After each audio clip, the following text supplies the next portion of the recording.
Thanks for joining me on episode 1665 of the Inspired Stewardship Podcast. I'm Tom Caresti. I challenge you to invest in yourself, invest in others, develop your influence, and impact the world by using your time, your talent, and your treasures to live out your calling. Having the ability to find the keys to leadership is key, and any way to be inspired to do that is to listen to this, the Inspired Stewardship Podcast with my friend, Scott Mater. Be loving and think about how we live and show up in the world. For people, yes, but also for the creation of God. Are we showing up in a way that has that loving relationship each and every moment of each and every day? And if not, why not? Welcome and thank you for joining us on the Inspired Stewardship Podcast. If you truly desire to become the person who God wants you to be, then you must learn to use your time, your talent, and your treasures for your true calling.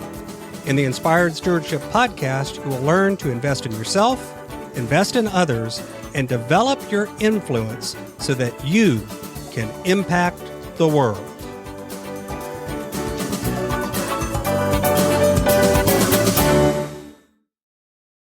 In today's Spiritual Foundation episode, I talk about Romans chapter 8, verses 12 through 25. I share how we are called to serve in the world even when our mind is on the eternal. And I also talk about how our fate is tied to the fate of creation. Romans 8, verses 12 through 25 says, "So then, brothers and sisters, we are debtors, not to the flesh, to live according to the flesh. For if you live according to the flesh, you will die. But if by the Spirit you put to death the deeds of the body, you will live. For all who are led by the Spirit of God are children of God. For you did not receive a spirit of slavery to fall back into fear, but you received a spirit of adoption. When we cry, 'Abba, Father,' it is that very Spirit bearing witness with our spirit that we are children of God. And if children, then heirs, heirs of God and joint heirs with Christ, if we in fact suffer with him so that we may also be glorified with him. I consider that the sufferings of this present time are not worth comparing with the glory about to be revealed to us. For the creation waits with eager longing for the revealing of the children of God. For the creation was subject to futility, not of its own will, but by the will of the one who subjected it in hope, that the creation itself will be set free from its enslavement to decay and will obtain the freedom of the glory of the children of God. We know that the whole of creation has been groaning together as it suffers together the pains of labor. And not only the creation, but we ourselves, who have the first fruits of the Spirit, groan inwardly while we wait for adoption, the redemption of our bodies. For in hope we were saved. Now hope that is seen is not hope, but who hopes for what one already sees? But if we hope for what we do not see, we can wait for it with patience." This passage from Romans picks up right where the passage from last week leaves off, the one discussing fruit and flesh and spirit and what that all is tied up together in. This text is another one where it's hard to know exactly where to start with it. There's a ton of different images and messages that are within here that you could begin to pull out.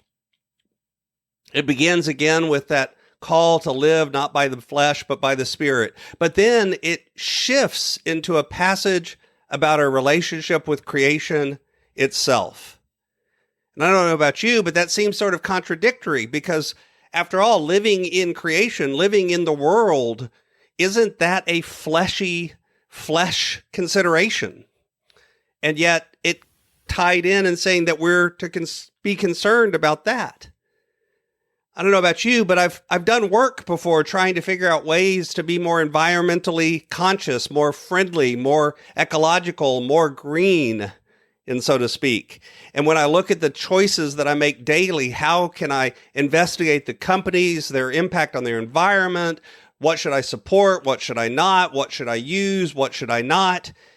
And in fact, doing that work is really hard work. That's one of the reasons we don't always do it. We don't always follow through because it's hard. And what's more, the efforts that we make seem to be in direct contradiction to the messages that we get. I don't know if I can trust the information that's out there about this company or that company being good for the environment. And then beyond that, the impact that we seem to make seems to be so small in the greater scheme of things. And then add on top of that the political conversations about, is this real? Is it not? Can't we just wait? Isn't there contradiction? And yet I think we can all see the change and the damage that we've done and continue to do to the environment. Paul seems to be saying, don't look at this world, look to the next one, right? That's what Paul's all about. Get your priorities straight, look at the prize, go to the finish line.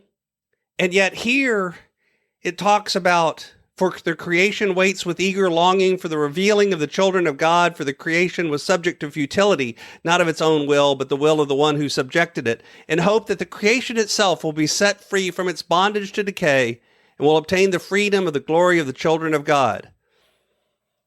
I don't know about you, but this whole creation going through pain and longing, maybe he's talking spiritually, maybe it's a metaphor. Maybe it's really about spiritual matters, not physical ones, but I get a hint in here that Paul is actually saying that our salvation is tied up in connection with the bondage and the decay and the damage of all creation. The fate of the world and our fate seems to be tied together. And what's more, God is there relying on us. Well, or at least our better selves, our more spiritual selves, our true selves as the sons and daughters of God, to treat the world to treat it well. Notice, we're not saying creation is God. We're not worshiping it as a God, but we are saying that when we look at creation, we get a glimpse of the Creator. We know who the artist is when we look at the work of art. Whether that's looking out at the dawn, painting beautiful pictures on the sky, or whether it's standing at the edge of the Grand Canyon and being amazed at the power of nature and God and that grandeur and that beauty. All of that is part of that. Go read the Psalms and talk about how they cry out at the beauty of nature overwhelming us with the power of God.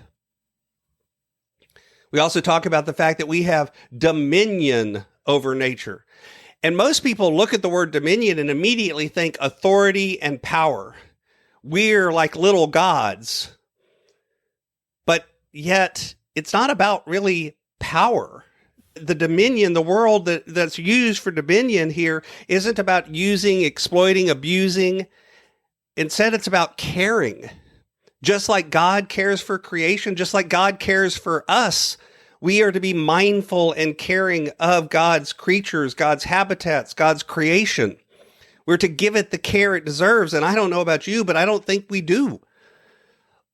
Our dominion is about caring like God cares. To be mindful. To be loving. And think about how we live and show up in the world for people, yes, but also for the creation of God. Are we showing up in a way that has that loving relationship each and every moment of each and every day? And if not, why not? Thanks for listening.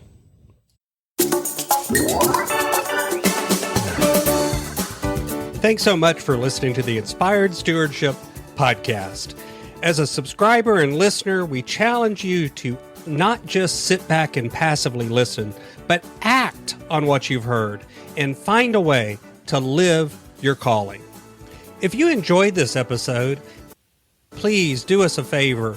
Go over to inspiredstewardship.com/iTunes rate, all one word, iTunes rate. It'll take you through how to leave a rating and review and how to make sure you're subscribed to the podcast so that you can get every episode as it comes out in your feed. Until next time, invest your time, your talent, and your treasures. Develop your influence and impact the world.